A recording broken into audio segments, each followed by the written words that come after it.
Hello students, welcome back to your online video classes. Hopefully all of you are doing good and taking care of yourself. तो बच्चों आज हम लोग current electricity chapter का जो दूसरा पार्ट है ना, जहां electromotive force, terminal voltage, internal resistance and combination of resistors, इन सब के बारे में पढ़ना है। उस टॉपिक को आज हम लोग समझेंगे। ठीक है, तो सबसे पहले स्टार्ट करते हैं electromotive force that is EMF of a cell से, है ना। इलेक्ट्रोमोटिव फोर्स, ठीक है, और that is EMF of a cell. Electromotive force जिसे हम लोग क्या कहते हैं शॉर्ट फॉर्म में ना, ईएमएफ। ठीक है, EMF of a cell, of a cell. ठीक है, ये क्या होता है और ये क्यों होता है, इस चीज़ को हम लोगों को समझना है बच्चों। ठीक है, तो ज़्यादा क्वेश्चंस तो इस पर्टिकुलर टॉपिक से नहीं आते। ठीक है, बट फिर भी इसका कंसेप्ट क्या है वो हम लोगों को समझना है। ठीक है, देखो जैसे सपोज कर लो हम लोग एक इलेक्ट्रोलाइटिक सेल अगर बनाते हैं, एक टिपिकल इलेक्ट्रोलाइटिक सेल, तो उसमें कम से कम क्या होगा ना, एक वेसल होगा जिसमें हम लोग इलेक्ट्रोलाइट लेंगे। ओके, एक वेसल होगा जिसमें हम लोग इलेक्ट्रोलाइट लेंगे और उसके अंदर में इलेक्ट्रोड्स हम लोग डिप करेंगे। ठीक है, क्या डिप करेंगे ना, इलेक्ट्रोड्स को हम लोग डिप करेंगे। ओके, जैसे सपोज कर लो यहाँ पर एक इलेक्ट्रोड, मेटल का प्लेट हो सकता है बच्चों, है ना, यहाँ पर एक इलेक्ट्रोड डिप कर दिए और उसी तरीके से इस तरफ भी एक इलेक्ट्रोड हम लोग डिप करेंगे। ओके, आपके बुक के हिसाब से यहाँ पर वो कॉपर और जिंक लिया है, इसे उसने जिंक लिया है और ये वाला कॉपर लिया है। ठीक है, कॉपर का प्लेट, और जो इलेक्ट्रोलाइट लिया है बच्चों वो है H2SO4, है ना। अच्छा, dilute sulphuric acid. Okay, that is dilute sulphuric acid. Okay, अब वो क्या कहता है, देखो वो कहता है कि जब हम लोग कॉपर और जिंक के इलेक्ट्रोड को डाल देंगे डाइल्यूट सल्फ्यूरिक एसिड के सॉल्यूशन के अंदर, एक केमिकल रिएक्शन स्टार्ट हो जाएगा। A chemical reaction will start. Okay, a chemical reaction will start. Okay, और उस केमिकल रिएक्शन में होगा क्या बच्चों ना, उस केमिकल रिएक्शन में सल्फ्यूरिक एसिड डिसोसिएट होकर के 2H प्लस, है ना, यहाँ पर रिएक्शन अगर लिखना चाहें तो that is dilute sulphuric acid. Okay, वो डिसोसिएट होगा और फॉर्मेशन करेगा 2H plus plus SO4 2 minus. ठीक है, प्लस SO4 2 माइनस। ओके, अब होगा क्या, सिर्फ होगा क्या वो सुनो। ठीक है, और उसे याद रखो। ओके, कैसे हो रहा है उसका पूरा मैकेनिज्म समझने के लिए तुम्हें बहुत डिटेल स्टडी करना पड़ेगा, है ना। तो क्या हो रहा है बस उस चीज़ को याद रखो, है ना। क्यों हो रहा है उस चीज़ को हम लोग बाद में डिस्कशन कभी कर लेंगे अगर टाइम मिला तो। ठीक है, अब वो क्या कहता है कि ये जो आयंस बने हैं बच्चों, सल्फ्यूरिक एसिड डिसोसिएट हो गया है, आयंस प्रोड्यूस किया है 2H plus and SO4 2 minus, है ना।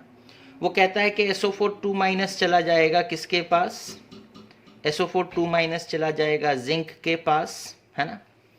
ओके, अच्छा, जिंक के पास कौन गया है, नेगेटिव आयन गया है। नेगेटिव आयन मतलब इसके पास इलेक्ट्रॉन्स एक्सेस में है, तो ये क्या कर देगा, जिंक को नेगेटिव कर देगा, है ना, जिंक को नेगेटिव कर देगा। ठीक है, अच्छा, एक SO4 2 माइनस जाएगा तो जिंक के प्लेट के ऊपर 2 इलेक्ट्रॉन्स वो रख देगा। ठीक है, अच्छा, अब ये आप बोलोगे कि सर जिंक तो पॉजिटिव आयन फॉर्मेशन करता है। हम आयन्स के बारे में नहीं बात कर रहे अभी, आयन का बात यहीं तक था, खत्म हो गया। ठीक है, अब सिर्फ देखो, नेगेटिव चार्ज जा रहा है जिंक के पास और उसके ऊपर जाकर के पहुंच रहा है। ठीक है, तो वो जिंक के प्लेट को इलेक्ट्रॉन से भर देगा, इलेक्ट्रॉन से भर देगा। और इलेक्ट्रॉन्स कैसे होते हैं बच्चों, नेगेटिव होते हैं।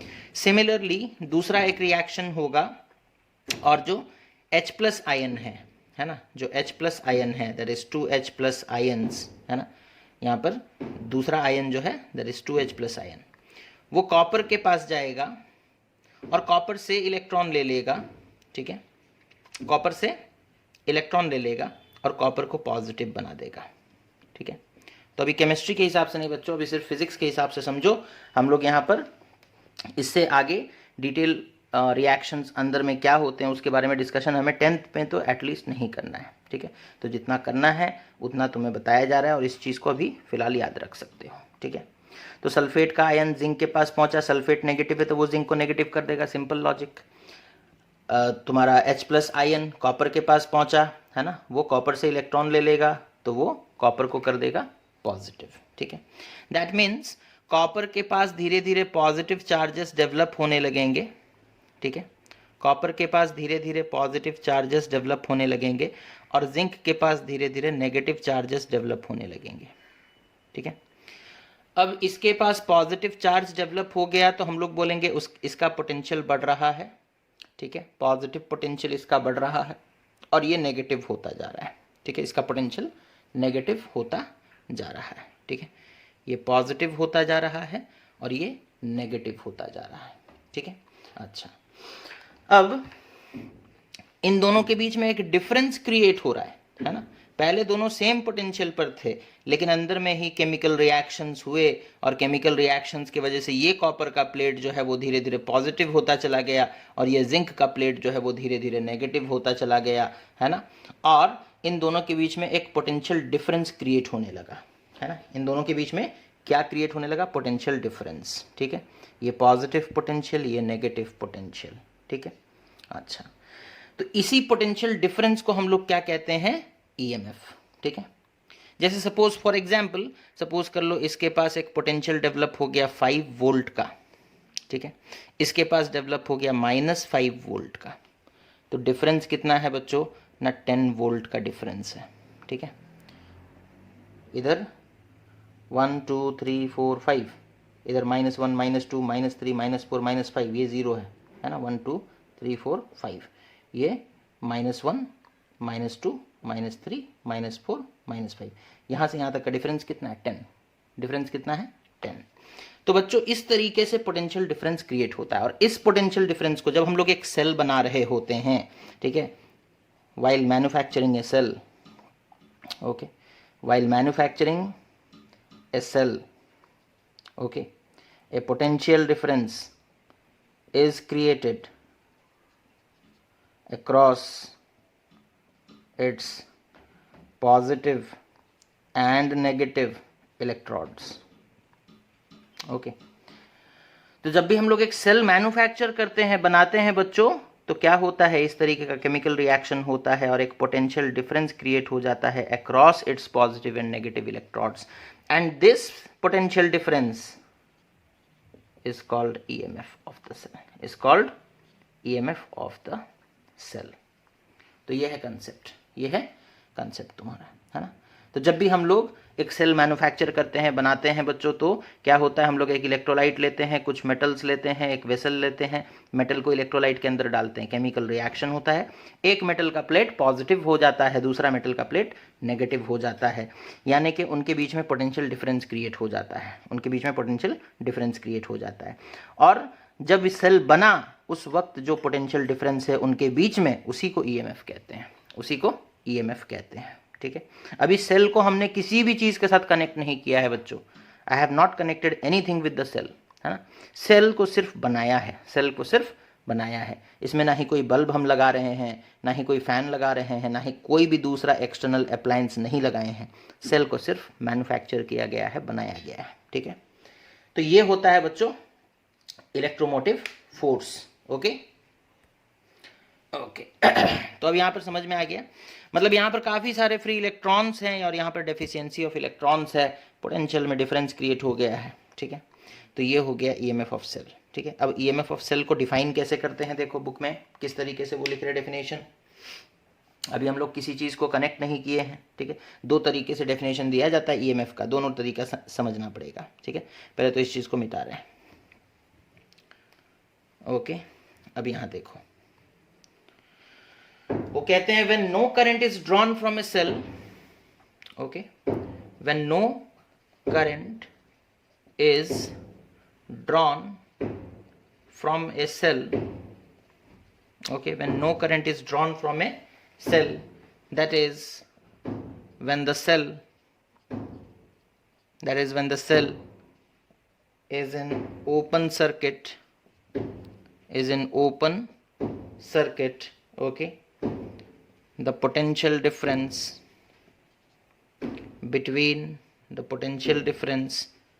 between its terminals, okay, between its terminals is called EMF of cell, EMF of cell, okay.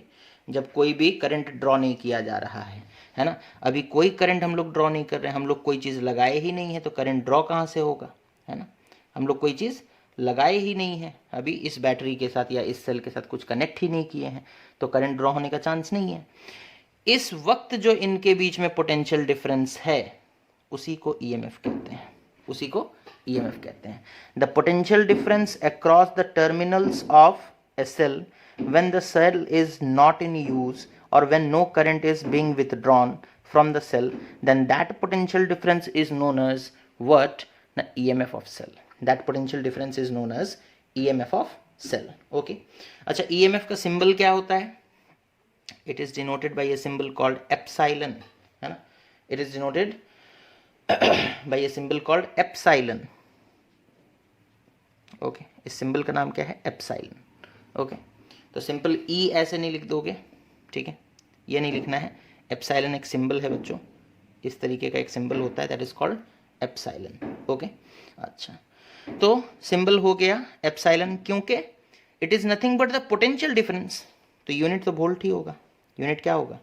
Volt. Okay okay, EMF is nothing but the potential difference between its terminal, okay, when the cell is not in use or when no current is being withdrawn। तो क्योंकि ये एक तरह का potential difference ही है, इसी के लिए उसका यूनिट भी वोल्ट होगा, ओके।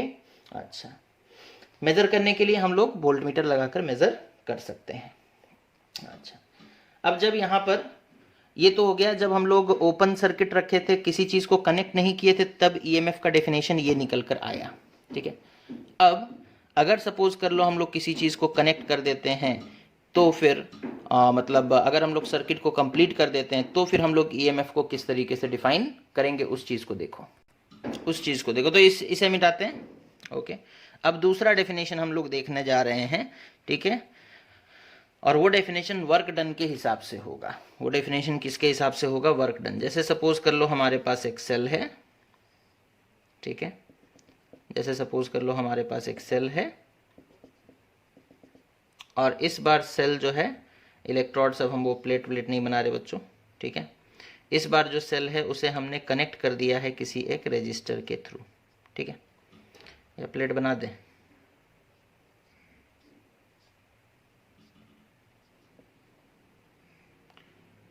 इस बार जो सेल है उसे हमने कनेक्ट कर दिया है एक रेजिस्टर के थ्रू।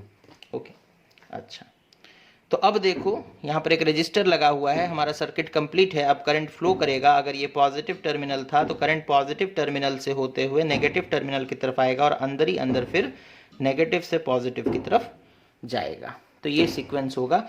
ये देखो करंट पूरे सर्किट में फ्लो कर रहा है ना। तो ईएमएफ को आप किस तरीके से डिफाइन करते हैं बच्चों? वर्क डन के हिसाब से डिफाइन करेंगे या फिर एनर्जी स्पेंट के हिसाब से डिफाइन करेंगे? और डेफिनेशन क्या होगा देखो ना, the EMF of a cell,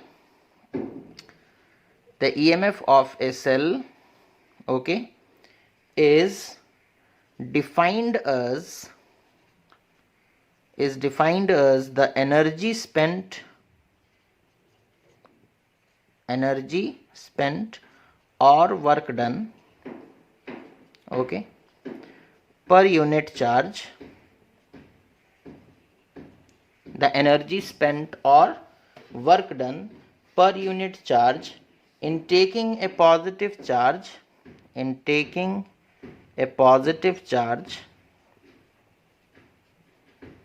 okay, in taking a positive charge around the complete circuit,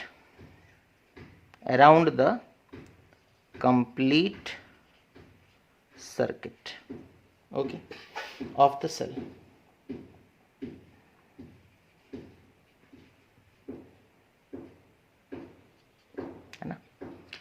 अब यहाँ पर देखो बच्चों, वर्क डन के हिसाब से ईएमएफ को डिफाइन किया जा रहा है ना।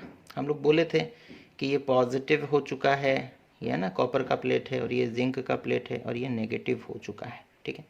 फिर हम लोग ये बोलते हैं बच्चों कि पॉजिटिव चार्जेस फ्लो करके आएंगे, इस तरीके से मूवमेंट होगा पॉजिटिव चार्ज का, है ना। एक यूनिट पॉजिटिव चार्ज ले लो, ठीक है।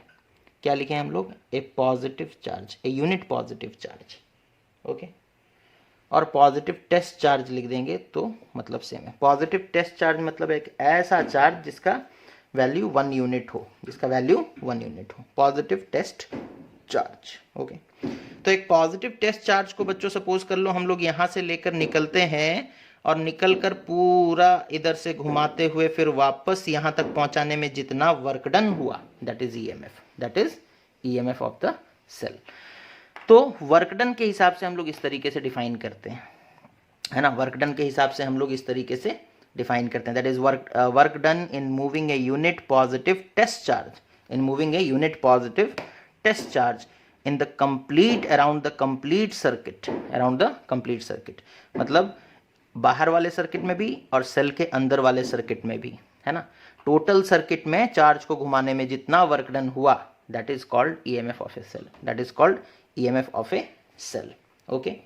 तो ईएमएफ का वर्क डन के हिसाब से फॉर्मूला क्या हो जाएगा ना, EMF will be equal to work done by charge moved, EMF will be equal to work done by charge moved, and work done where ना, around the complete circuit, around the complete circuit.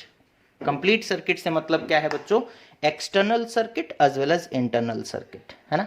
यहाँ पर दो circuit हो गए हैं, एक cell के अंदर का हिस्सा है और एक सेल के बाहर है। सेल के बाहर रेजिस्टर लगा के रखा है आपने, है ना, और सेल के अंदर इलेक्ट्रोलाइट्स हैं, है ना। तो पूरे अराउंड द ट्रिप जब घूम करके आएगा, जितना वर्क डन हुआ वो वर्क डन डिवाइडेड बाई कितना चार्ज तुमने मूव कराया, that is per unit charge. इसी के लिए हम लोग लिखते हैं बिकॉज चार्ज डिवाइड होता है, बिकॉज चार्ज डिवाइड होता है। तो ईएमएफ को वर्क डन के हिसाब से जब हम लोग डिफाइन करते हैं बच्चों, तो इस तरीके से हमें डिफाइन करना पड़ता है, ओके। नेक्स्ट, ईएमएफ डिपेंड किस पे करता है, ठीक है। The factors affecting EMF of a cell, okay. The factors affecting EMF of a cell, the factors affecting EMF of a cell, ठीक है। कौन कौन से फैक्टर्स पर ईएमएफ डिपेंड करता है, ठीक है। पहला फैक्टर है बच्चों, that is the material of the electrodes, the material of the electrodes, the material of the electrodes, ठीक है। कॉपर और जिंक लोगे तो अलग पोटेंशियल डिफरेंस क्रिएट होगा, और सेम इलेक्ट्रोलाइट के अंदर अगर आप कॉपर और एल्यूमिनियम लोगे तो डिफरेंट डिफरेंट ईएमएफ जनरेट होगा। तो मटेरियल ऑफ द इलेक्ट्रोड्स पे डिपेंड करता है। दूसरा, nature of electrolyte, nature of electrolyte, okay. यानी कि कौन सा इलेक्ट्रोलाइट लिए हो, है ना, H2SO4 लिए हो या फिर HNO3 लिए हो या फिर HCl लिए हो, है ना। ज़्यादातर जितने भी स्ट्रॉन्ग एसिड्स हैं सब इलेक्ट्रोलाइट्स हैं, ओके। तो कौन सा इलेक्ट्रोलाइट आप चूज किए हो उस पर भी डिपेंड करता है, ठीक है। किनसे इंडिपेंडेंट है, but it is independent of, it is independent of, okay, इनके ऊपर तो डिपेंड करता है, ठीक है। That is material of the electrode, nature of the electrolyte. Independent किससे है ना, किन चीजों पर डिपेंड नहीं करता, that is shape of the electrodes, shape of the electrodes, okay। दूसरा है बच्चों, that is the distance between electrodes, distance between electrodes, इस पे भी डिपेंड नहीं करता। और तीसरा है that is amount of electrolyte, amount of electrolyte, है ना। तो ये बस याद रखोगे किन किन चीजों पर डिपेंड करता है और किन किन चीजों पर डिपेंड नहीं करता, ठीक है।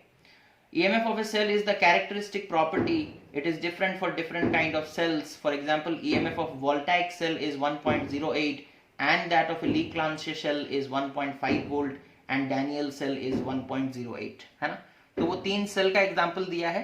कभी कभी वो पूछ लेते हैं डैनियल सेल का EMF कितना है, तो डैनियल सेल का याद रखोगे कितना है, 1.08 वोल्ट, है ना। उसी तरीके से बच्चों याद रखोगे that is for voltaic cell, है ना।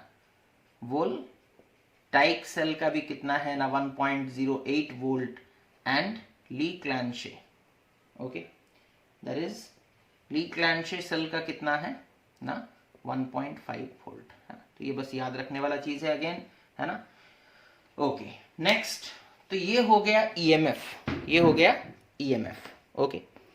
अब आते हैं टर्मिनल वोल्टेज के बारे में समझते हैं of a cell, okay. EMF के बाद हम लोगों को जो चीज समझना है that is terminal voltage, okay. Relate करके पढ़ोगे, ठीक है। देखो, हम लोगों ने वही एक सेल बनाया, ठीक है। हम लोगों ने फिर से एक सेल बनाया, सपोज कर लो इस तरीके से, ओके। और इस बार भी हम लोगों ने वही इलेक्ट्रोड्स लिए, सपोज ये कॉपर का प्लेट और सपोज कर लो ये जिंक का plate, this is copper, this is zinc, okay. And electrolyte है dilute H2SO4, dilute H2SO4, okay. अच्छा, अब हम लोग क्या करते हैं ना, इस सेल को कनेक्ट कर देते हैं एक रेजिस्टर के साथ, ठीक है। तो क्लोज सर्किट हो गया, है ना। ओपन सर्किट होता तो EMF हम लोग डिफाइन करते potential difference between the electrodes, ठीक है, ओके। ओपन सर्किट मतलब कुछ कनेक्टेड नहीं है, तब ध्यान से सुनो, जब सेल में कुछ भी कनेक्टेड नहीं होता है तब इन दोनों के बीच का जो पोटेंशियल डिफरेंस होता है उसे हम लोग कहते हैं EMF, ठीक है, उसे हम लोग कहते हैं EMF। When no external component are connected, okay, when no external component are connected, then at that time the potential difference across the electrodes are called EMF, है ना। जब कुछ कनेक्ट नहीं होता, कुछ कनेक्टेड नहीं है, ठीक है, उस वक्त यहां पर एक पोटेंशियल डिफरेंस होगा, है ना। मान लो कितना है ना, 6 वोल्ट, पोटेंशियल डिफरेंस कितना है, 6 वोल्ट। हमसे कोई पूछेगा कोई चीज कनेक्टेड नहीं है, कोई चीज कनेक्टेड नहीं है और इलेक्ट्रोड्स के बीच में पोटेंशियल डिफरेंस 6 वोल्ट है, तो EMF कितना होगा, 6 वोल्ट। बट जैसे ही हम किसी चीज को यहां पर कनेक्ट कर देते हैं बच्चों, ठीक है, जैसे ही हम यहां पर किसी चीज को कनेक्ट कर देते हैं, ठीक है, तो क्या होगा, जरा सोचो, यहां से पॉजिटिव चार्ज निकलकर इधर चला जाएगा, है ना। मान लो, सोचो थोड़ा, मान लो फॉर एग्जांपल यहां पर 50 पॉजिटिव था, यहां पर 50 नेगेटिव था, ठीक है। चलो, जैसे ही हम कनेक्ट कर दिए तो यहां से फ्लो करके इधर गया, पॉजिटिव चार्ज निकलकर नेगेटिव चार्ज के पास गया, तो यहां पर सपोज कर लो 5 पॉजिटिव चार्ज निकलकर चले गए, तो यहाँ +45 बचा, और वो 5 पॉजिटिव चार्ज जो गए वो 5 नेगेटिव को क्या कर दिए, कैंसिल कर दिए, दैट मीन्स यहाँ पर -45 बचा, है ना। तो पोटेंशियल घट रहा है, पोटेंशियल क्या हो रहा है, घट रहा है। जैसे ही हम कनेक्ट कर देते हैं बच्चों एक एक्सटर्नल सर्किट, तो क्या होता है, चार्जेस फ्लो होने लगते हैं, पॉजिटिव चार्ज निकलकर नेगेटिव चार्ज की तरफ चला जाता है, तो पोटेंशियल घट जाता है, पोटेंशियल घट जाता है। अमाउंट ऑफ चार्ज घट रहा है मतलब पोटेंशियल घटेगा। समझ में आ रहा है। तो पता ये चला कि जैसे ही हम लोग एक एक्सटर्नल सर्किट जोड़ देते हैं, जैसे ही हम लोग एक एक्सटर्नल सर्किट जोड़ देते हैं, there is a drop in potential, okay. That means पहले 6 वोल्ट था, अभी कितना होगा, मान लो 5 वोल्ट, ठीक है। समझ में आ रहा है, पोटेंशियल घटेगा, ठीक है। Whenever an external circuit is connected to a cell at that time the potential difference between the terminals is known as terminal voltage, is known as terminal voltage. Okay, तो टर्मिनल वोल्टेज को कैसे define करते हैं? देखो, when current is drawn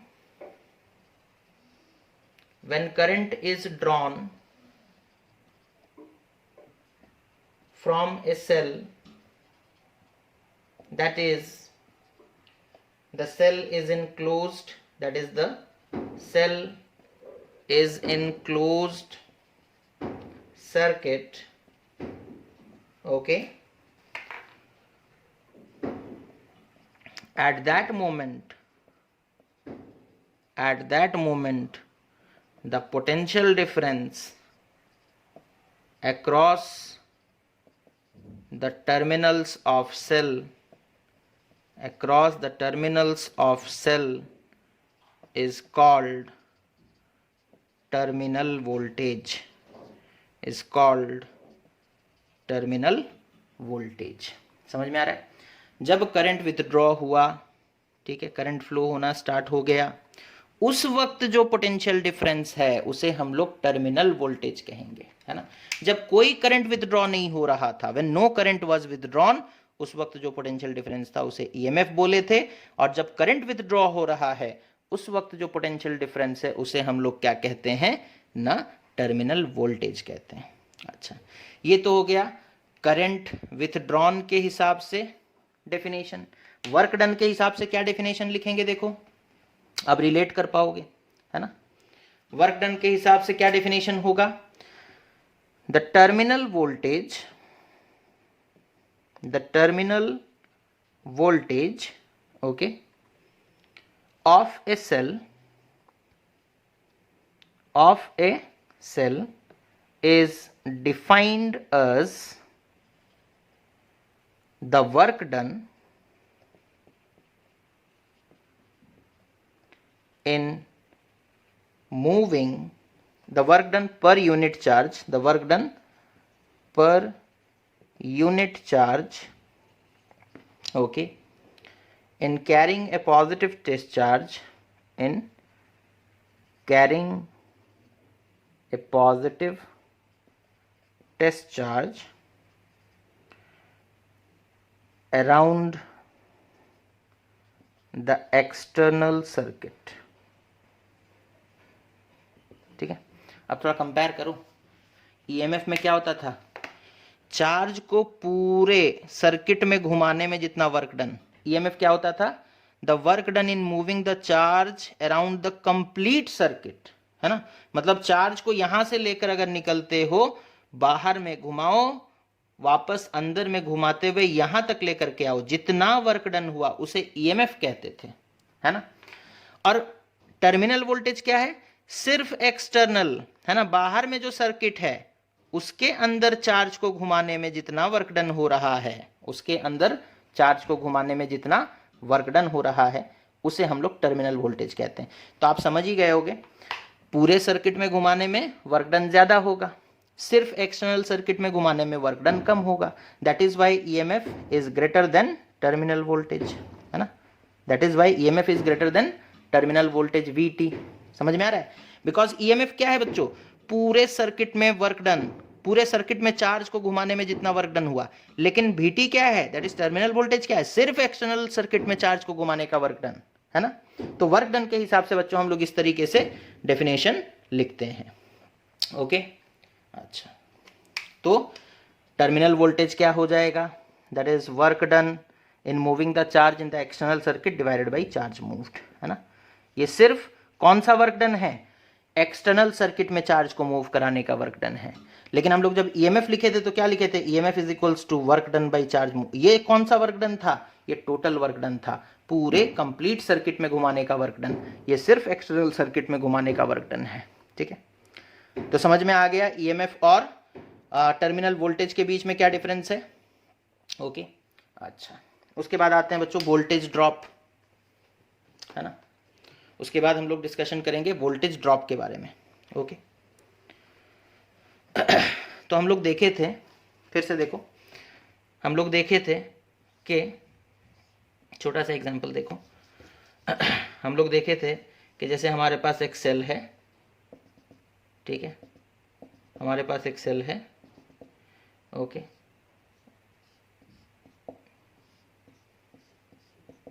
okay, हमारे पास एक cell है और हाँ, हमारे पास एक सेल है। जब कोई भी सर्किट कनेक्टेड नहीं होता, या फिर ऐसे बोल लेते हैं, जब सर्किट कनेक्टेड है तो ईएमएफ का डेफिनेशन हम लोग कैसे लिखते हैं? The work done in moving the charge in complete circuit, work done in moving a unit charge around the complete circuit, मतलब टोटल वर्क डन कितना हो जाएगा? Work done in external circuit plus work done in internal circuit, ठीक है। मतलब बाहर में charge को मूव कराने का वर्क प्लस अंदर में चार्ज को मूव कराने का वर्क, इन दोनों वर्क को जोड़ दोगे तब टोटल वर्क निकलेगा, है ना। लेकिन पोटेंशियल टर्मिनल वोल्टेज क्या है ना, VT क्या है? That is work done in moving a charge, unit charge in external circuit, सिर्फ एक्सटर्नल सर्किट। तो यहाँ पर कौन सा वर्क डन है बच्चों? सिर्फ वर्क एक्सटर्नल है ना, ओके। तो अगर हम सपोज कर लो दोनों को माइनस करते हैं, ठीक है, ईएमएफ किसके वजह से डेवलप होता है? Work done in moving a unit charge around the complete circuit, ठीक है, समझ में आ रहा है? That is W/Q is equals to work done by external charge in moving the charge Q divided by work done internal divided by Q, ठीक है। हम लोग ईएमएफ कैसे लिखते हैं? ईएमएफ हम लोग लिखते हैं that is equals to work done, total work done divided by charge moved. इसे हम लिख सकते हैं work done by external, work done in external circuit divided by charge moved plus work done in internal circuit divided by charge moved, है ना, ऐसे लिख सकते हैं। और VT को हम क्या लिख सकते हैं बच्चों? That is work done in external circuit divided by charge moved, ठीक है, ये होता है। अच्छा, फिर हम लोगों को पता है कि EMF is greater then VT, है ना, EMF is greater then VT। तो अगर EMF से VT को माइनस करेंगे तो क्या निकल कर आता है? देखो, EMF माइनस VT करेंगे तो क्या आएगा ना, that is work done, sorry ये वाला, work done in external divided by Q, इसे पूरा लिख देते हैं। EMF की जगह हम क्या लिख सकते हैं? ये लिख सकते हैं, okay, plus work done in internal divided by charge moved minus VT। VT क्या है बच्चों ना? Work done in external divided by charge moved, ठीक है। तो work done in external by charge moved and work done by external in charge moved, ये cancel हो गया, सिर्फ बचा क्या ना, work done in internal by charge moved, है ना। तो E माइनस VT का एक वैल्यू निकल कर आ रहा है ना, E माइनस VT का एक वैल्यू निकल कर आया, that is work done internal divided by charge moved, work done internal divided by charge moved. इसी को बच्चों हम लोग कहते हैं वोल्टेज ड्रॉप, स्मॉल v। इसी को हम लोग क्या कहते हैं? Voltage drop. वोल्टेज ड्रॉप हुआ ना, हम लोग जो एग्जांपल लिए थे पहले, EMF था 6 वोल्ट, जैसे ही सर्किट कनेक्ट कर दिए पोटेंशियल कितना हो गया? 5 वोल्ट, तो ड्रॉप हो गया, है ना। और कितना ड्रॉप हुआ वो कैसे निकाल सकते हो ना, EMF माइनस VT कर दो, है ना। जब सेल यूज में नहीं था, हम लोग एक एग्जांपल लिए थे, जब सेल यूज में नहीं था तो पोटेंशियल कितना था? 6 वोल्ट। सेल को जब यूज किए तो पोटेंशियल कितना हो गया? 5 वोल्ट। तो ड्रॉप कितना हो गया? 1 वोल्ट। इसी 1 वोल्ट को वोल्टेज ड्रॉप स्मॉल v से रिप्रेजेंट करते हैं बच्चों। वर्क डन के हिसाब से लिखना चाहो तो इस तरीके से लिख सकते हो, है ना। Work done in moving the charge in the internal circuit divided by charge moved, है ना, work internal by charge moved, ठीक है। वर्क इंटरनल को तुम्हारे बुक में स्मॉल w से वो लिखता है, रिप्रेजेंट करता है। हम इस चीज को थोड़ा इलाबोरेट करके तुम्हें समझा रहे थे कि EMF क्या होता है? Total work, work external plus work internal. Potential difference क्या होता है? सिर्फ वर्क एक्सटर्नल। तो EMF से पोटेंशियल डिफरेंस, सॉरी, EMF से टर्मिनल वोल्टेज को अगर माइनस करेंगे, EMF से टर्मिनल वोल्टेज को अगर माइनस करेंगे तो कुछ एक क्वांटिटी निकल कर आएगा, है ना। And that quantity is nothing but, कर लो ये एक इक्वेशन, ये दूसरा इक्वेशन, दिस माइनस दिस करोगे तो work internal by charge moved बचेगा, ठीक है। And that is nothing but the value of voltage drop, that will give us the value of voltage drop, okay. अच्छा, तो ये हो गया बच्चों voltage drop, that is small v। तो एक रिलेशन हमें पता चला, that is EMF is equals to terminal voltage plus voltage drop, है ना। EMF is equals to terminal voltage plus voltage drop. Okay, EMF कितना होता है, दैट इज टोटल वर्क, है ना, by charge moved, which is equals to VT, that is work external by charge moved, plus V, that is small w, that is work internal by charge moved, है ना। Symbols अलग अलग use किए गए हैं बच्चों, है ना। यहाँ पर हमारा जो W है ये रिप्रेजेंट करता है work external plus work internal, W dash represent करता है सिर्फ work external, and small w represent करता है वर्क इंटरनल, ठीक है। यही तो हम भी कह रहे थे, हम इस तरीके से रिप्रेजेंट कर रहे थे। ओके, बुक में इस तरीके से दिया, मीनिंग समझना चाहिए। ओके, तो ये हो गया बच्चों ईएमएफ, टर्मिनल वोल्टेज और वोल्टेज ड्रॉप का रिलेशन, है ना। EMF, terminal voltage and voltage drop का रिलेशन। ओके, अच्छा, अब आगे बढ़ते हैं। Relationship between EMF and terminal voltage of a cell. Okay, ये हम लोग ऑलरेडी देख चुके हैं, ठीक है। EMF is equals to terminal voltage plus voltage drop, है ना। स्मॉल v क्या है बच्चों, वोल्टेज ड्रॉप, है ना। ओके, VT क्या है बच्चों, दैट इज टर्मिनल वोल्टेज। आपको V भी लिख करके देगा तो आप समझ जाओगे टर्मिनल वोल्टेज, जब तक ईएमएफ नहीं लिखता। ये होता है तुम्हारा इलेक्ट्रोमोटिव फोर्स।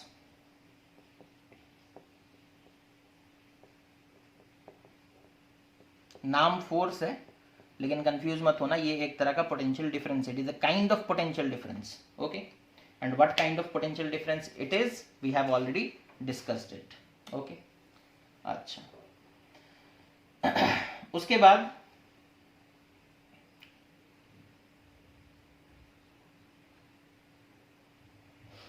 बाद एक कंसेप्ट ये आता है कि जितना ज्यादा करंट विथड्रॉ होगा उतना ज्यादा वोल्टेज में ड्रॉप देखेंगे, उतना ज्यादा वोल्टेज में ड्रॉप देखेंगे, ठीक है। More is the current withdrawn, more is the current withdrawn from the cell, more is the current withdrawn from the cell, more will be the voltage drop, more will be the voltage drop। जितना ज्यादा current withdraw करोगे बच्चों उतना ज्यादा voltage drop होगा, ठीक है। अगर आप लोग कभी एक्सपीरियंस किए होगे या नहीं हमें नहीं पता, जैसे सपोज कर लो आप घर में एक सपोज कर लो बल्ब, एलईडी बल्ब जलाते हो, ठीक है। आपने एलईडी बल्ब जलाया, ठीक है, तो आप देखोगे there is no fluctuation, there is no fluctuation, there is no fluctuation. Okay, तो वीडियो बंद हो गया था बच्चों, इधर देखो। तो हम लोग ये बात कर रहे थे कि जब एलईडी बल्ब को हम लोग जलाते हैं, ठीक है, जब हम लोग एलईडी बल्ब यूज़ करते हैं तो very less current is withdrawn, very less current is drawn. Okay, बहुत कम करंट वो यूज़ करता है। अच्छा, कभी आप देखो एलईडी बल्ब जलाओगे और फैन स्लो हो जाएगा, ऐसा होता है क्या? नहीं, मतलब वोल्टेज कमता नहीं है। ओके, देयर इज़ नो और very less drop in voltage, है ना। अगर ज़्यादा वोल्टेज ड्रॉप होता बच्चों तो फैन वगैरह स्लो हो जाते हैं, ड्रॉप इन वोल्टेज, है ना। ऑन द अदर हैंड बच्चों अगर आप देखोगे, जैसे सपोज कर लो आप एयर कंडीशनर ऑन कर दिए, ठीक है, या फिर सपोज कर लो आप मोटर, हैवी मोटर है उसे ऑन कर दिए, ठीक है, तो आप देखोगे जो फ़ैन वगैरह हैं, है ना, वो स्लो हो जाते हैं। क्यों? बिकॉज ये एसी मोटर ये लोग लार्ज करंट विदड्रॉ कर लेते हैं, they draw large current, okay, is drawn from the circuit, is drawn from the circuit, okay,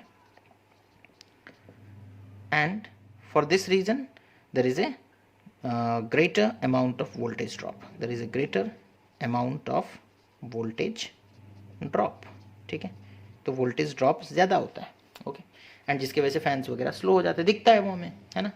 तो पता ये चला कि कम करंट विदड्रॉ करोगे तो वोल्टेज ड्रॉप कम होगा, ज़्यादा करंट विदड्रॉ करोगे तो वोल्टेज ड्रॉप ज़्यादा होगा।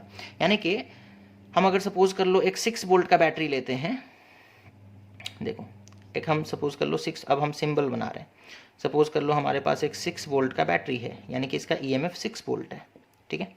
अच्छा, अब हम सपोज कर लो इसे एक बार कनेक्ट कर दिए किसके साथ, ठीक है, हम इसे एक बार कनेक्ट कर दिए सपोज कर लो किसके साथ ना, मान लो एक एलईडी बल्ब के साथ, ठीक है। अब एलईडी बल्ब कम करंट विथड्रॉ किया तो हम देखें कि जो पोटेंशियल है वो घटेगा, ड्रॉप होगा, ठीक है। सपोज घट करके कितना हो गया, 5 वोल्ट, है ना। अब हम दूसरी जगह वही एक 6 वोल्ट का बैटरी लिए, सेल लिए, और सपोज यहाँ पर एक कनेक्ट कर दिए, सपोज कर लो एक इस तरीके का, एक जस्ट फॉर एन एग्जाम्पल, है ना, हम लोग 6 वोल्ट के साथ कोई मोटर वोटर अटैच नहीं करते, हैवी मोटर तो बिल्कुल भी नहीं। सपोज यहाँ पर हमने एक मोटर लगा दिया, हैवी मोटर, ठीक है। तो आप देखोगे जब हमने बैटरी लिया था कितने का लिया था, 6 वोल्ट, यानी कि इसका ईएमएफ कितना है, 6 वोल्ट, ईएमएफ कितना है, 6 वोल्ट। जैसे ही बच्चों आप मोटर के साथ कनेक्ट कर दोगे, आप देखोगे सपोज कर लो इसका वोल्टेज कितना हो गया, 2 वोल्ट, तो वोल्टेज ड्रॉप ज़्यादा हुआ, वोल्टेज ड्रॉप ज़्यादा, बिकॉज यहाँ पर करंट ज़्यादा फ्लो करेगा, यहाँ पर करंट कम फ्लो करेगा, है ना। तो ये चीज़ होता है बच्चों, है ना। और इस तरीके से हम लोग वोल्टेज ड्रॉप को रिलेट कर सकते हैं करंट के साथ, है ना। जितना ज़्यादा करंट विथड्रॉ करोगे उतना ज़्यादा वोल्टेज ड्रॉप होगा, जितना कम करंट विथड्रॉ करोगे उतना कम वोल्टेज ड्रॉप होगा, है ना। आगे चलकर ये चीज़ और भी समझ में आ जाएगा जब हम लोग इंटरनल रेजिस्टेंस के बारे में पढ़ेंगे। ओके, अब आगे बढ़ते हैं, ठीक है। EMF of cell and terminal voltage के बीच में डिफरेंस, ठीक है। ईएमएफ और टर्मिनल वोल्टेज के बीच में डिफरेंस, ठीक है। ये क्या होता है बच्चों, टोटल वर्क डन, है ना, work external plus work internal, work done in moving a charge in the external circuit by work done in moving a charge in the internal circuit, दोनों का कॉम्बिनेशन। और ये क्या होता है, amount of work done in moving a charge only in the external circuit और outside the cell, the circuit outside the cell, book में लिखता है the circuit outside the cell, that is external circuit. Okay, अच्छा, उसके बाद और क्या है, it is the characteristic of the cell, it does not depend upon the amount of current drawn from the cell, है ना। जब भी एक सेल बनाया जाता है उसका ईएमएफ फिक्स हो जाता है ना। तो EMF is characteristic of a cell, okay. it does not depend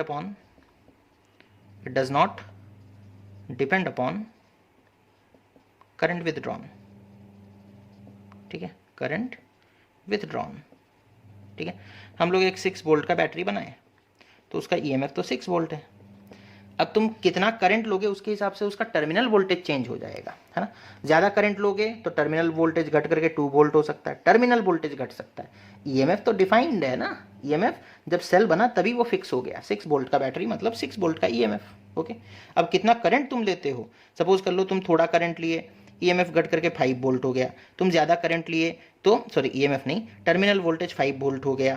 तुम ज़्यादा करंट लिए तो टर्मिनल वोल्टेज और घटा और 2 वोल्ट हो गया। तो टर्मिनल वोल्टेज करंट पे डिपेंड करता है, ईएमएफ करंट पे डिपेंड नहीं करता, है ना।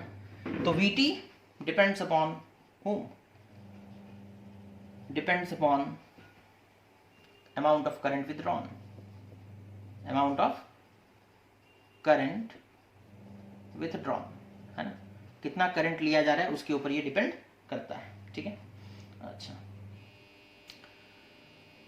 एंड ये टर्मिनल वोल्टेज के बराबर कब हो जाता है, ईएमएफ टर्मिनल वोल्टेज के बराबर कब हो जाता है ना, EMF is equals to VT when no current is withdrawn, no current is withdrawn, ठीक है। जब कोई करंट लिया ही नहीं जा रहा है तो उस वक्त ईएमएफ जितना है टर्मिनल वोल्टेज उतना ही है, ओके। बट यहां पर देखो, while EMF is greater than VT when cell is in use, okay, ये शायद दिख नहीं रहा है, ओके। तो वो देख लो बच्चों, हम लोग डिस्कशन कर चुके हैं, बहुत अच्छे तरीके से डिस्कशन कर चुके हैं, है ना। EMF VT के बराबर कब होता है ना, EMF is equals to VT when cell is not in use, when cell is not in use, and EMF is greater than VT when cell is in use, when cell is in use, बस ये, ठीक है। तो ये हो गया बच्चों EMF और टर्मिनल वोल्टेज के बीच में रिलेशन, ओके। अब आगे बढ़ते हैं, internal resistance of a cell के बारे में बात करते हैं। किसके बारे में? Internal resistance of a cell. ठीक है, internal resistance of a cell. Okay, ठीक है। तो ये क्या होता है? The resistance offered by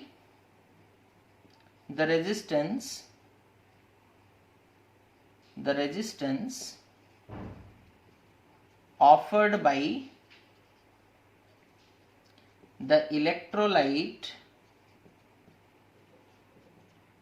of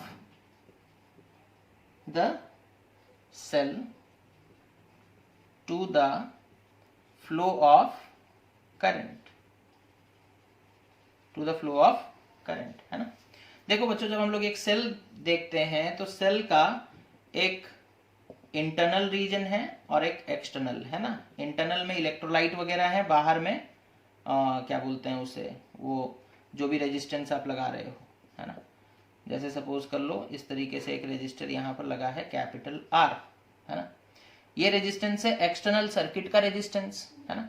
उसी तरीके से जब करंट यहाँ से, ये नेगेटिव है, ये सपोज कर लो पॉजिटिव है, करंट जब अंदर ही अंदर मूव करेगा बच्चों, करंट अंदर ही अंदर, नहीं तो सर्किट कंप्लीट कैसे होगा। सपोज करंट यहां से निकला, पॉजिटिव टर्मिनल से निकला, घूम करके नेगेटिव टर्मिनल तक पहुंचा। अब नेगेटिव टर्मिनल से अंदर ही अंदर उसे पॉजिटिव टर्मिनल तक पहुंचना पड़ेगा, नहीं तो सर्किट कंप्लीट नहीं हो पाएगा, है ना।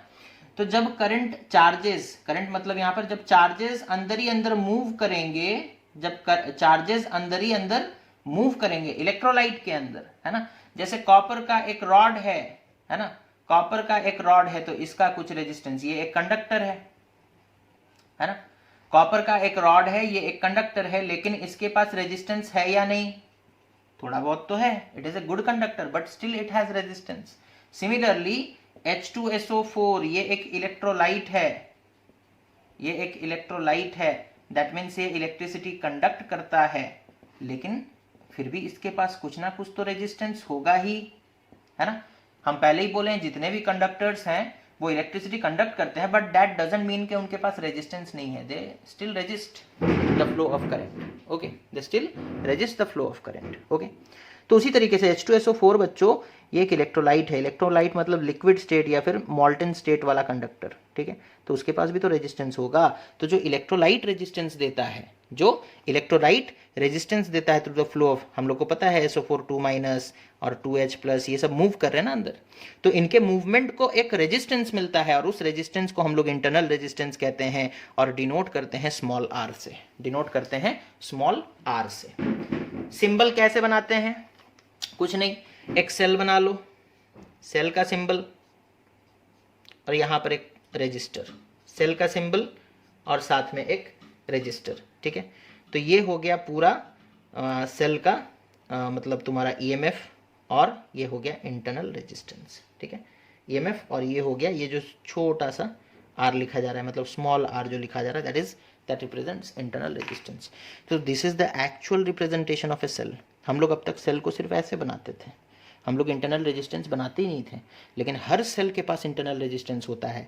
तो जब तुम कंप्लीट मैनर में सेल को रिप्रेजेंट करोगे सिंबॉलिकली, तो तुम्हें ऐसा सिंबल बनाना चाहिए। हाँ, ये बात डिफरेंट है कि लोअर क्लासेस में हम लोगों को ये चीज़ पढ़ाया नहीं जाता था, इसी के हम लोग उसको बनाते नहीं थे, है ना। सेल को हम लोग ऐसे बनाते थे, बट एक्चुअल में सेल ऐसे बनाना चाहिए, सेल ऐसे बनाना चाहिए।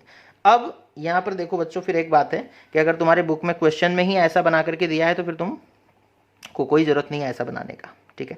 बट हाँ, actual representation is this, every cell has an internal resistance, every cell has an internal resistance. हर एक सेल में इलेक्ट्रोलाइट यूज होता है और इलेक्ट्रोलाइट का इंटरनल रेजिस्टेंस होता है, हर एक सेल में इलेक्ट्रोलाइट यूज होता है और इलेक्ट्रोलाइट का इंटरनल रेजिस्टेंस होता है, ठीक है। तो ये हो गया बच्चों इंटरनल रेजिस्टेंस, है ना। अब बड़ा ही आसान तरीके से इस चीज़ को समझने का कोशिश करो, ठीक है। पहले तो बता देते हैं इंटरनल रेजिस्टेंस किन किन चीज़ों पर डिपेंड करता है, और उसके बाद कुछ फॉर्मूलाज बताएंगे, ओके। या फिर पहले देख लो रिलेशन, देखो समझ जाओगे एक बार में, तो फिर और कुछ टेंशन नहीं होगा। EMF क्या होता है? हम लोग इसे बोलेंगे that is the total potential difference, है ना, when cell is not in use, या फिर छोड़ दो, total potential difference. Terminal voltage क्या होता है ना, potential difference when the cell is in use. ठीक है, अच्छा ठीक है, छोड़ो, हम लोग एक रिलेशन पढ़े थे, देखो हम तुम्हें इजी मैनर में बच्चों, इससे न्यूमेरिकल्स आते हैं, है ना, इसका न्यूमेरिकल्स आएगा, तो उस चीज को समझाने के लिए हम बस इजी मैनर में तुम लोगों को रिलेशन बताने का कोशिश कर रहे हैं। ठीक है, अच्छा देखो, हम लोगों ने पढ़ा था that is EMF is equals to terminal voltage plus voltage drop, ये रिलेशन हम लोगों ने पढ़ रखा है। ठीक है, अब ईएमएफ निकालने का तरीका क्या है, ईएमएफ भी तो बच्चों पोटेंशियल डिफरेंस है ना, ओम्स लॉ लगाएंगे, ओम्स लॉ के हिसाब से potential difference is directly proportional to current, यानी कि EMF is directly proportional to current, और EMF is equals to current into total resistance, है ना, कौन सा रेजिस्टेंस, टोटल। ईएमएफ बच्चों सबका है, इंटरनल प्लस एक्सटर्नल, दोनों रेजिस्टेंस को हिसाब करना पड़ेगा, समझ में आ रहा है। तो ईएमएफ की जगह हम क्या लिख सकते हैं, current into total resistance. Total resistance क्या होता है बच्चों, जैसे सपोज कर लो एक सेल का एक इंटरनल रेजिस्टेंस है और बाहर में एक एक्सटर्नल रेजिस्टेंस लगा हुआ है, ये सपोज कर लो कैपिटल आर, ये सपोज कर लो स्मॉल आर, ये हो गया बच्चों ईएमएफ, और इसमें सपोज करंट फ्लो कर रहा है आई। ओके ओके, अच्छा, तो ईएमएफ क्या होगा ना, करंट इनटू ओम्स लॉ के हिसाब से B is equals to IR, and what is this B? This is nothing but potential difference। तो EMF भी तो पोटेंशियल डिफरेंस है, लेकिन EMF कौन सा पोटेंशियल डिफरेंस है, कैसे निकाल सकते हो, current into total resistance. Total resistance मतलब एक्सटर्नल सर्किट का रेजिस्टेंस प्लस इंटरनल सर्किट का रेजिस्टेंस, तो E is equals to EMF is equals to I into R plus small r, है ना, ये चीज ध्यान में रखोगे, है ना। And what is VT, VT मतलब सिर्फ एक्सटर्नल सर्किट का, VT किसका था बच्चों, work done in external circuit, तो सिर्फ external resistance, current into external resistance, है ना। एंड स्मॉल v क्या था ना, that is the voltage drop, work done in internal resistance, sorry internal circuit, तो इंटरनल सर्किट का ही सिर्फ रेजिस्टेंस लोगे, that is I into small r। ठीक है, ये चीज को याद रखो, ठीक है, इस चीज को याद रखो, सारा चीज यहीं से सॉल्व हो जाएगा, सारा चीज यहीं से सॉल्व हो जाएगा। ठीक है, सारा चीज बच्चों यहीं से सॉल्व हो जाएगा, है ना। तो I का फॉर्मूला हम लोग दो तरीके से लिख सकते हैं। I हम लिखेंगे, अगर EMF के हिसाब से लिखते हैं तो I का फॉर्मूला क्या हो जाएगा ना, EMF by R plus R, है ना। और उसी I का फॉर्मूला बच्चों अगर हम टर्मिनल वोल्टेज के हिसाब से लिखेंगे तो I will be equal to VT by external resistance. जहां टर्मिनल वोल्टेज यूज हुआ वहां सिर्फ एक्सटर्नल रेजिस्टेंस ही कंसिडर करना है, जहां ईएमएफ यूज हुआ वहां पर एक्सटर्नल प्लस इंटरनल दोनों यूज करना है, बिकॉज ईएमएफ एक्सटर्नल और इंटरनल सर्किट दोनों में करंट फ्लो करवाता है ना, और वीटी क्या है, सिर्फ एक्सटर्नल सर्किट से उसका रिलेशन है। ठीक है, एंड अगर सपोज हम आई निकालना चाहें तो एक और फॉर्मूला भी है, that is small V by small R, है ना, that is internal voltage drop divided by internal resistance. तो आई के ये तीन फॉर्मूला हो सकते हैं, है ना। करंट का तीन formula, EMF by R plus R, I का V T by capital R, I का वी बाई स्मॉल आर, है ना। तो इस तरीके से फॉर्मूला निकल सकता है। ओके, अच्छा, अब यहां से देखो, अगर I is equals to V by R है तो यहां से R का इक्वेशन हम लिख सकते हैं, R will be equal to V by small v by I। ठीक है, अच्छा स्मॉल v क्या है बच्चों, इस इक्वेशन से निकाल लो, स्मॉल v निकाल सकते हो, इसको इधर ले आएंगे माइनस हो जाएगा, EMF minus terminal voltage divided by I। ठीक है, अच्छा it will be equal to, अच्छा I की जगह हम लिख सकते हैं VT बाई R, है ना। ये सब सब्स्टिट्यूट करते जा रहे हैं बच्चों, तो E minus V T divided by V T by R. ठीक है, अच्छा इसको सिंप्लीफाई करोगे तो ये हो जाएगा E by V T minus 1 whole into R. तो ये इंटरनल रेजिस्टेंस का फॉर्मूला है। ये किसका फॉर्मूला है, इंटरनल रेजिस्टेंस का। इंटरनल रेजिस्टेंस बहुत अलग अलग न्यूमेरिकल्स करेंगे बच्चों, आसानी से समझ में आता जाएगा। बस आप मेन फॉर्मूला ये है, और उसके बाद ये रिलेशन याद रखो, है ना। करंट को कितने फॉर्म में हम लोग एक्सप्रेस कर सकते हैं? Current can be written that it is the total current, it is the total current. Total current is equals to EMF by total resistance. Total current can also be written as potential difference, that is terminal voltage divided by external resistance, and as well as total current can also be found out by using voltage drop divided by internal resistance. ये दो चीज याद रखोगे, बाकी सब अपने आप होता जाएगा, कोई टेंशन लेने का जरूरत नहीं है, न्यूमेरिकल्स आराम से बनेंगे, ठीक है। अच्छा, उसके बाद what are the factors affecting the internal resistance? Okay, factors affecting the internal resistance, किन किन चीजों पर internal resistance डिपेंड करता है, ठीक है।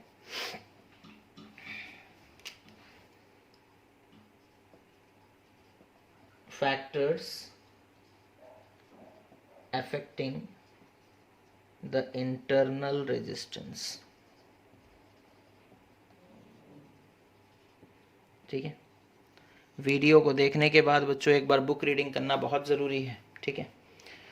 तो स्मॉल आर, इंटरनल रेजिस्टेंस मतलब स्मॉल आर किसके किसके ऊपर डिपेंड करता है? The surface area of the electrodes, okay, surface area of electrodes, ठीक है। R is inversely proportional to the surface area, याद रखोगे, वो कंडक्टर में भी हम लोग पढ़े थे, R is proportional to 1/A, है ना। यहाँ पर भी वही रिलेशन है, internal resistance is inversely proportional to surface area of the electrodes, okay. उसके बाद the distance between the electrodes, distance between the electrodes, okay, that means एक इलेक्ट्रोड यहाँ पर है, ठीक है, दूसरा इलेक्ट्रोड सपोज यहाँ पर है, इन दोनों के बीच का डिस्टेंस, इन दोनों के बीच का डिस्टेंस, यानी कि एक तरह से समझ लो कि लेंथ, है ना, हम लोग को पता है, दैट इज पहले जो हम लोग पढ़े थे, R is directly proportional to length, है ना, length of the conductor. Solid state होता था तो लेंथ ऑफ द कंडक्टर बोलते थे, यहाँ लिक्विड स्टेट है तो इलेक्ट्रोड्स के बीच का लेंथ, इलेक्ट्रोड्स के बीच का लेंथ, है ना।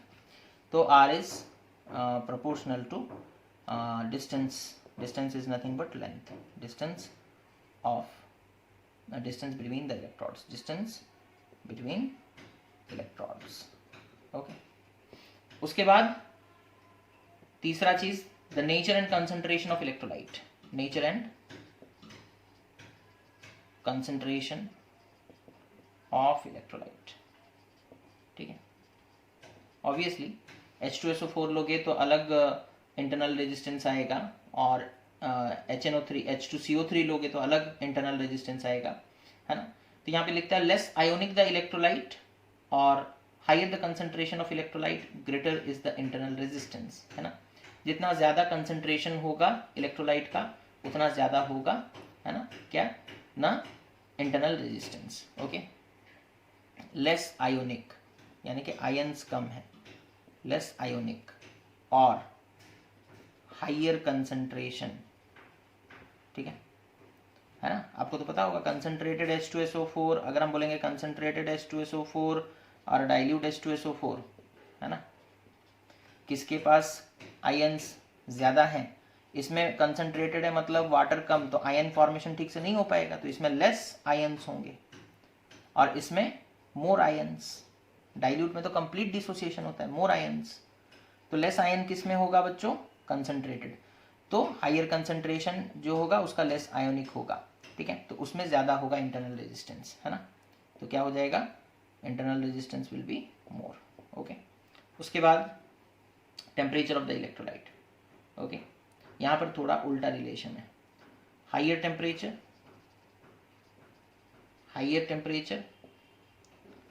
Internal resistance less. टेम्परेचर जितना बढ़ाओगे बच्चों, है ना, उतना आयोनाइजेशन होगा, यानी कि ज़्यादा आयंस प्रोड्यूस होंगे, तो इंटरनल रेजिस्टेंस घटेगा, so these are the factors upon which the internal resistance of a cell depends, okay. उसके बाद है बच्चों कॉम्बिनेशन ऑफ रेजिस्टर्स, जिसे हम लोग एक और वीडियो में कंप्लीट कर लेंगे, ठीक है। कॉम्बिनेशन ऑफ रेजिस्टर्स, जिसे हम लोग एक और वीडियो में कंप्लीट कर लेंगे एंड मोस्ट प्रोबेबली वो वीडियो आज रात में ही आ जाएगा. Okay, so thank you for watching students and having patience. Take care of yourself and have a nice day.